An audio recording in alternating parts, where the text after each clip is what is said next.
চাঁদাবাজি নয়, ভাঙ্গারি দোকানে ব্যবসা নিয়ে দ্বন্দ্বে মিটফোর্ড হত্যাকাণ্ড, বলছে পুলিশ।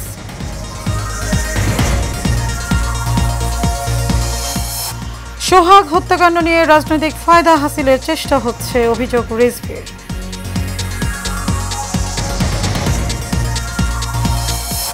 হাসিনা কন্যা পুতুলকে অনির্দিষ্টকালের জন্য ছুটিতে পাঠালো বিশ্ব স্বাস্থ্য সংস্থা, জানালো হেলথ পলিসি ওয়াচ।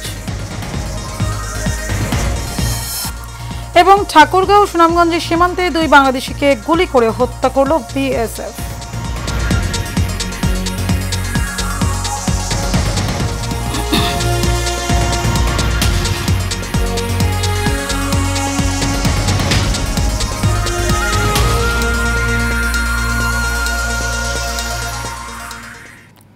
স্বাগত এশিয়ান নিউজে, আপনাদের সাথে আছে আমি মারিয়ামিকো। এতক্ষণ শুনছিলেন বিআরবি কেবল ইন্ডাস্ট্রিজ লিমিটেড সংবাদ শিরোনাম। চলে যাব পুরো সংবাদে। পুরান ঢাকায় নৃশংসভাবে হত্যার শিকার সোহাগকে নিয়ে রাজনৈতিক ফায়দা হাসিলের জন্য একটি দল বিএনপির বিরুদ্ধে ষড়যন্ত্র করছে বলে অভিযোগ করেছেন দলটির সিনিয়র যুগ্ম মহাসচিব অ্যাডভোকেট রুহুল কবির রিজভী। তিনি অভিযোগ করেন, এই হত্যাকাণ্ডের দায় আইন শৃঙ্খলা রক্ষাকারী বাহিনীকে নিতে হবে। সকালে রাজধানীর উত্তরায় ড্যাব আয়োজিত খালেদা জিয়া ফ্রি মেডিকেল ক্যাম্পের উদ্বোধনী অনুষ্ঠানে অভিযোগ করেন তিনি। আরও জানাচ্ছেন শরীফুল ইসলাম নয়ন।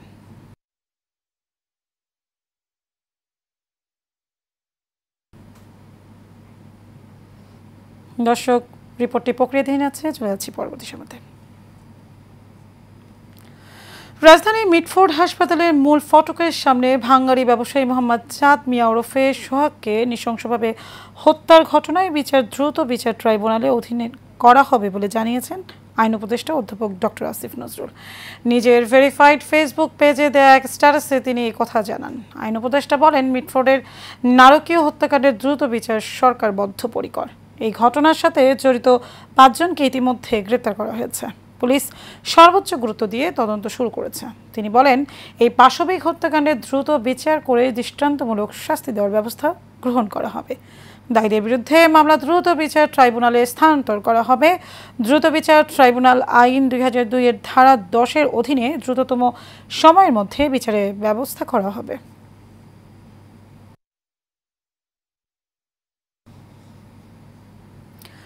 বিশ্ব স্বাস্থ্য সংস্থার দক্ষিণ পূর্ব এশীয় আঞ্চলিক অফিসের আঞ্চলিক পরিচালক সাইমা ওয়াজেদ পুতুলকে অনির্দিষ্টকালের ছুটিতে পাঠানো হয়েছে। গতকাল থেকে এর সিদ্ধান্ত কার্যকর হয়েছে। কয়েক মাস আগেই বাংলাদেশ দুর্নীতি দমন কমিশন দুদক তার বিরুদ্ধে প্রতারণা, জালিয়াতি এবং ক্ষমতার অপব্যবহারের অভিযোগে মামলা করে। হেলথ পলিসি ওয়াচের এক প্রতিবেদনে বলা হয়, WHO মহাপরিচালক ডক্টর টেড্রোস আধানম গ্রেবিয়েসাস সংস্থার অভ্যন্তরীণ এক সংক্ষিপ্ত ইমেইলে জানান, সাইমা পুতুল তাৎক্ষণিকভাবে ছুটিতে যাচ্ছেন। তার অনুপস্থিতিতে সহকারী মহাপরিচালক ডক্টর ক্যাথরিনা বোহম সিয়ারোর ভারপ্রাপ্ত দায়িত্ব পালন করবেন। ছাত্র জনতার গণ অভ্যুত্থানের মুখে পালিয়ে যাওয়া স্বৈরাচার শেখ হাসিনার কন্যা পুতুলের প্রার্থিতা নিয়ে শুরু থেকেই বিতর্ক ছিল। অভিযোগ উঠেছিল, শেখ হাসিনা তার মেয়েকে এই পদে বসাতে প্রভাব খাটান।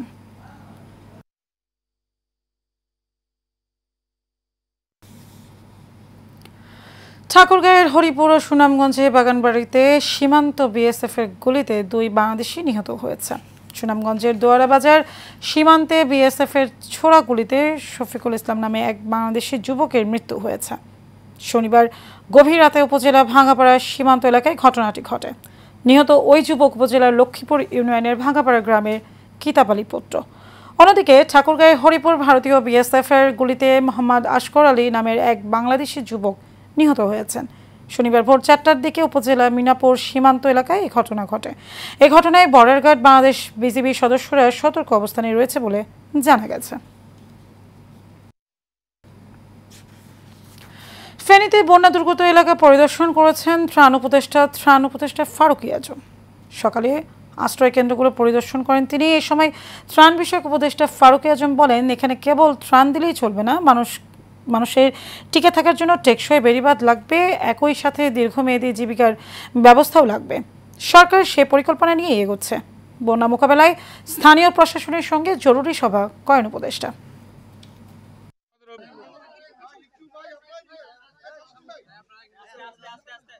এবারে জুলাই অভ্যুত্থানের স্মরণে বিশেষ আয়োজন আমাদের জুলাই। জুলাই গণঅভ্যুত্থানে গাজীপুরে দুর্বার প্রতিরোধ গড়ে তোলে স্থানীয় ছাত্র জনতা। 3 আগস্ট মাওনা চৌরাস্তায় পুলিশের গুলিতে নিহত হন ব্যবসায়ী জাহাঙ্গীর। একমাত্র উপার্জনক্ষম ব্যক্তিকে হারিয়ে এখন দিশে হারায় তার পরিবার। নানা জটিলতায় এখন পর্যন্ত কোনো সহযোগিতা পায়নি জাহাঙ্গীরের পরিবার। আরিফ খান আবিরের তথ্য ও ছবিতে আরও জানাচ্ছেন ওয়ালিদ সিদ্দিকী। জুলাই আগস্টের গণ অভ্যুত্থানে রাজধানীর পার্শ্ববর্তী জেলা গাজীপুরে দুর্বার আন্দোলন গড়ে তোলে ছাত্র জনতা। আওয়ামী লীগের দোসর এবং আইনশৃঙ্খলা বাহিনী দেশের বিভিন্ন জেলার পরিস্থিতি নিয়ন্ত্রণে আনতে পারলেও ব্যতিক্রম ছিল গাজীপুর। তাই এই জেলায় হতাহত ও প্রাণহানিও হয়েছে বেশ। জুলাই আগস্টের গণ অভ্যুত্থানে গাজীপুরে যারা শহীদ হয়েছেন তাদের মধ্যে একজন লেপ্তশোকের ব্যবসায়ী মোহাম্মদ জাহাঙ্গীর সদস্য হারিয়ে তার পরিবার এখন দিশে হারা। আমি সবার কাছে চাই যাতে আমি 2টা মেয়ে নিয়ে বাবার কষ্ট যাতে আমি পূর্ণ করতে এইটুকু আমি চাই, যাতে তারা বাবার কষ্ট যাতে তারা না পায়। কিন্তু আমার সংসারটা আমি চালাইতেছি, আমার অনেক কষ্টের পর আমি চালাইতেছি। আমার চিকিৎসা, 2টা মেয়ের খরচ। অসুস্থতার কারণে জাহাঙ্গীরের স্ত্রীও কোনো কাজ করতে পারেন না। পরিবারটি এমন দুরবস্থায় ব্যথিত প্রতিবেশীরাও। বুঝে গেছে গা, চুল পাকতে না, দাঁত করতে না, উঠছে না, বালা মানুষ গেছে দেখবার লাগে মুহূর্তে মুইতেছে গা, 2টা বাচ্চা থইয়া বাইজি বুঞ্জিটার খুব অবস্থা কাহিস। টাকা নাই, জেডি নাই, জাডা নাই, বুয়ো টান্দার লইব কেউ ওই নাই দুনিয়ার মাঝে। মাটা যদি মইরা যায় থাকো দেখবো কেডা। কোনো ফ্যামিলির তার বাপও নাই, মা আছে একজন আর কি, অনেক কষ্ট করে কামাই করে আনে, চলাফেরা অনেক কষ্ট। সরকার থেকে এটা একটা উদ্যোগ নেওয়া দরকার। তবে দ্রুত জাহাঙ্গীরের পরিবারের পাশে দাঁড়ানোর আশ্বাস দিয়েছেন প্রশাসন। তাদের খোঁজ খবর নিচ্ছি এবং সাথে সাথে আমরা জেলা পরিষদের পক্ষ থেকে 1 লাখ টাকা করে প্রাথমিকভাবে সহযোগিতা প্রদান করছি এবং আমরা দেখছি যে আরো কোনো ধরনের ওনাদের সাহায্য সহযোগিতা প্রয়োজন আছে কিনা, সেজন্য আমরা সেগুলোর উদ্যোগ গ্রহণ করব এবং ওনারা বাস্তবে কি অবস্থায় আছেন সেটা দেখতেই আমরা আসলে এসেছি, খোঁজ খবর নিচ্ছি। যাদের রক্তের বিনিময়ে স্বৈরাচার মুক্ত হয়েছে দেশ, তাদের আত্মত্যাগ আজীবন শ্রদ্ধা ভরে স্মরণ করবে জাতি, এমনটাই প্রত্যাশা সবার। Asian television news desk. দর্শক, শিরোনামে যেমনটি পড়ছিলাম, চাঁদাবাজি নয় ভাঙ্গারির একটি দোকানে কারা ব্যবসা করবে এবং সেই দোকানের লেনদেন নিয়ে সৃষ্ট দ্বন্দ্বেই এই হত্যাকাণ্ড ঘটেছে বলে জানিয়েছেন ঢাকা মেট্রোপলিটন পুলিশের লালবাগ বিভাগের উপপুলিশ কমিশনার মোহাম্মদ জসিমউদ্দিন। এদিকে মব সৃষ্টিকারীদের ছাড় দেওয়া হবে না বলে হুঁশিয়ারি দিয়েছেন র্যাবের মহাপরিচালক AKM শহীদুর রহমান। সাইফুল ইসলাম নয়নের রিপোর্ট। মিটফোর্ডের আলোচিত সোহাগ হত্যাকাণ্ড সহ সারা দেশে আইনশৃঙ্খলা পরিস্থিতি নিয়ে দুপুরে কারণবাজার র্যাব মিডিয়া সেন্টারে এসব তথ্য জানান সংস্থাটির মহাপরিচালক AKM শহীদুর রহমান। মিটফোর্ডের ঘটনাটি ছায়া তদন্তের মাধ্যমে ডিএমপিকে সহায়তা করেছে র্যাব। জড়িত সবাইকে দ্রুতই আইনের আওতায় আনা যাবে। এবং গতকালকে আমরা ভিডিও ফুটেজ পর্যালোচনা করে ওই হত্যাকাণ্ডের সঙ্গে সরাসরি সম্পৃক্ত 2 জনকে আমরা গ্রেপ্তার করি। তারা হলো একজন লম্বা মনির আর একজন হলো আলমগীর। আমরা এই অভিযান আমাদের চলমান আছে, এর সাথে সম্পৃক্ত যারা আছে তাদের সকলকেই দ্রুত গ্রেপ্তার করে আইনের আওতায় আনব। এজন্য ছিনতাই, চাঁদাবাজির মতো অপরাধ নিয়ন্ত্রণে র্যাব মাঠে আছে বলেও আশ্বাস দেন তিনি। এ সময় 5ই আগস্টের পর দেশের অপরাধ নিয়ন্ত্রণের তথ্য তুলে ধরেন তিনি। সাম্প্রতিককালে বেশ আলোচিত বিষয় হলো মব ভায়োলেন্স। এটি খুব অন্যায় কাজ। আমরা এই ধরনের মব ভায়োলেন্সের ব্যাপারে কঠিন পদক্ষেপ গ্রহণ করব। কোনোভাবেই আইন কারো হাতে তুলে নেওয়া যাবে না।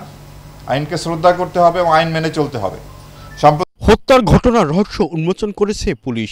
চাঁদাবাজি নয় ভাঙ্গারির একটি দোকানে কারা ব্যবসা করবে সেই দ্বন্দ্বেই এই হত্যাকাণ্ড মব ঘটেছে বলে জানান লালবাগ জোনের উপপুলিশ কমিশনার। তিনি হত্যাকাণ্ডের শিকার হয়েছেন এবং যাদেরকে ধারণা করা হচ্ছে হত্যাকাণ্ডের সাথে জড়িত তারা পরস্পর সম্পর্কিত। এই ব্যবসাটাকে আবার নিজেদের মতো করে করার জন্য তার সাথে বিবাদে লিপ্ত হয়, যার বিবাদের ফলশ্রুতিতে এই হত্যাকাণ্ডটি সংঘটিত হয়েছে। সিসি ক্যামেরা থেকে ওগুলো বিশ্লেষণের মাধ্যমে আমরা ঘটনার সাথে যারা সম্পৃক্ত তাদেরকে শনাক্ত করতে সক্ষম হই। চলমান এই তদন্তে রাজনৈতিক কোনো বিবেচনা আমলে নেওয়া হবে না বলেও নিশ্চিত করেছেন পুলিশ। সাইফুল ইসলাম নয়ন, এশিয়ান টেলিভিশন, ঢাকা। পুরান ঢাকায় নৃশংসভাবে হত্যার শিকার সোহাগকে নিয়ে রাজনৈতিক ফায়দা হাসিলের জন্য একটি দল বিএনপির বিরুদ্ধে ষড়যন্ত্র করছে বলে অভিযোগ করেছেন দলটির সিনিয়র যুগ্ম মহাসচিব অ্যাডভোকেট রুহুল কবির রিজভী। তিনি অভিযোগ করেন, এই হত্যাকাণ্ডের দায় আইন শৃঙ্খলা রক্ষাকারী বাহিনীকে নিতে হবে। সকালে রাজধানী উত্তরায় র্যাব আয়োজিত খালেদা জিয়া ফ্রি মেডিকেল ক্যাম্পের উদ্বোধনী অনুষ্ঠানে এই অভিযোগ করেন তিনি। দর্শক, প্রক্রিয়াধীন রিপোর্টটি আমাদের হাতে এসে পৌঁছেছে, চলুন দেখে আসি। রাজধানীর উত্তরায় খালেদা জিয়া ফ্রি মেডিকেল ক্যাম্পের আয়োজন করে ডক্টরস অ্যাসোসিয়েশন অব বাংলাদেশ ড্যাব। অনুষ্ঠানে অ্যাডভোকেট রুহুল কবির রিজভী বলেন, বিএনপি কোনো সন্ত্রাসী, হত্যাকারী ও চাঁদাবাজকে প্রশ্রয় দেয় না, কিন্তু হত্যার শিকার সোহাগকে নিয়ে রাজনৈতিক ফায়দা লুটার জন্য একটি রাজনৈতিক দল বিএনপির বিরুদ্ধে ষড়যন্ত্র করছে। একটি রাজনৈতিক দল আপনারা মিছিল করে, আপনারা বিএনপির উপর চাপানোর চেষ্টা করেন। আমরা যদি শেখ হাসিনার মতো নিশ্চুপ থাকতাম, আমাদের অঙ্গ সংগঠনের নামে যাদের পাওয়া গেছে তারা যদি নিশ্চুপ থাকতো, দল থেকে বহিষ্কার করে না দিত তাৎক্ষণিকভাবে, তাহলে এক কথা ছিল। কিন্তু দল এই মর্মান্তিক হত্যাকাণ্ড এবং এই দুষ্কৃতিকারীদের অবিলম্বে তাদেরকে ধরে তাদের দৃষ্টান্তমূলক বিচার এবং এই হত্যাকাণ্ডের তীব্র নিন্দা জানিয়েছে। তাহলে আপনারা মিছিল করছেন কেন? ফোন দিয়ে অপরাধীদের ধরতে বলা হলেও তাদের বিরুদ্ধে আইন শৃঙ্খলা বাহিনী ব্যবস্থা নিচ্ছে না বলে অভিযোগ করেন রিজভী। প্রতিদিন দেশের যেখানেই যারা দখলবাজি, চাঁদাবাজির সাথে নাম আসছে, ঢালাওভাবে তাদেরকে দল থেকে বহিষ্কার করা হচ্ছে। শুধু তাই নয়, পুলিশ প্রশাসনকে টেলিফোন করে বলেছে তাদের বিরুদ্ধে মামলা নেন। অনেক জায়গায় এই প্রশাসন থেকে গড়িমসি করা হয়েছে, অনেক জায়গায় ধরছি বলে তারা মামলা নেন। আপনারা আবার যদি শেখ হাসিনার পুলিশ অফিসারদের মতো দলবাজির সাথে যুক্ত হন, আরে ভাই আমরা তো বিএনপির সমর্থক, আমরা অত ধরবো কেন? তাহলে আপনাদেরকেও কিন্তু জবাবদিহিতার আওতায় জনগণ। ঢাকা মহানগর উত্তর বিএনপির আহ্বায়ক আমিনুল হক বলেন, জনগণ তাদের চায় না বলেই ইসলামী দলগুলো ও নতুন একটি দল বিএনপির বিরুদ্ধে ষড়যন্ত্রে লিপ্ত। সেই নির্বাচনকে কেন্দ্র করে একটি মহল, একটি গোষ্ঠী, কিছু ইসলামিক দল, নতুন দল, তারা এখন পর্যন্ত বিভিন্ন ষড়যন্ত্রের ভিতরে লিপ্ত রয়েছে। আমরা গতকালকে একটি ঘটনা দেখেছি মিটফোর্ডের সামনে, যে হত্যাযজ্ঞ। বিএনপি এই হত্যাযজ্ঞকে তীব্রভাবে নিন্দা জানায়। হত্যাযজ্ঞকে কখনোই সমর্থন করি না। অনুষ্ঠানে ঢাকা মহানগর উত্তর বিএনপির সদস্য সচিব মোস্তফা জামান বলেন, বিএনপি কোনো হত্যাযজ্ঞ সমর্থন করে না। অপরাধের সাথে যেই জড়িত থাকুক তাদের বিরুদ্ধে আইন শৃঙ্খলা বাহিনীকে ব্যবস্থা নিতে হবে। Shariful Islam, Asian television, Dhaka.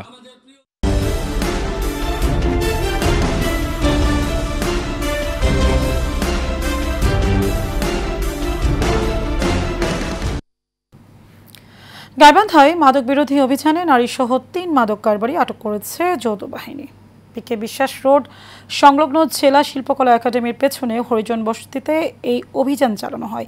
এ সময় ওই এলাকার 2টি বাড়ি থেকে 83 লিটার দেশি মদ ও 1 কেজি 800 গ্রাম গাঁজা উদ্ধার করা হয়।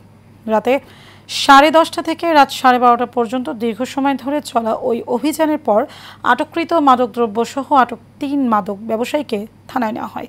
থানা সূত্র জানায় তাদের আদালতে সোপর্দ করা হবে। চলতি অর্থবছরের প্রথম 6 মাসে 43 ধরনের পণ্য রপ্তানির বিপরীতে আগের মতোই ভর্তুকি বা নগদ সহায়তা দেওয়া হবে। তবে রপ্তানির জন্য গত অর্থবছরে যেসব ভর্তুকির হার ঘোষণা করা হয়েছিল তা অপরিবর্তিত থাকবে বলে জানানো হয়। বাংলাদেশ ব্যাংকের বৈদেশিক মুদ্রানীতি বিভাগ থেকে জারি করা এক সার্কুলারে এ তথ্য জানানো হয়। সার্কুলারে আরও বলা হয়েছে, রপ্তানিকারকরা আগের অর্থবছরের মতোই 0.30% থেকে সর্বোচ্চ 10% পর্যন্ত নগদ সহায়তা পাবেন। এছাড়া সার্কুলারে স্পষ্ট করে বলা হয়েছে, গত 1 জুলাই থেকে আগামী 30 ডিসেম্বর পর্যন্ত যেসব পণ্য রপ্তানি করা হবে সেগুলোর বিপরীতে এই নগদ সহায়তা প্রযোজ্য হবে।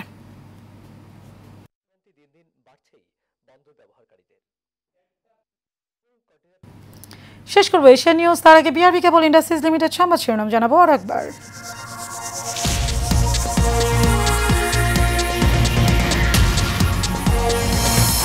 চাঁদাবাজি নয়, ভাঙ্গারি দোকানে ব্যবসা নিয়ে দণ্ডের মিটফোট হত্যাকাণ্ড বলছে পুলিশ।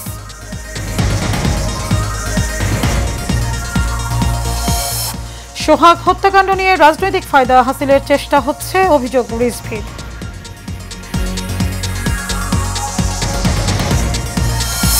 হাসিনা কন্যা পুতুলকে অনির্দিষ্টকালের জন্য ছুটিতে পাঠালো বিশ্ব স্বাস্থ্য সংস্থা, জানালো হেলথ পলিসি ওয়াচ। এবং ঠাকুরগাঁও সুনামগঞ্জের সীমান্তে 2 বাংলাদেশিকে গুলি করে হত্যা করল বিএসএফ।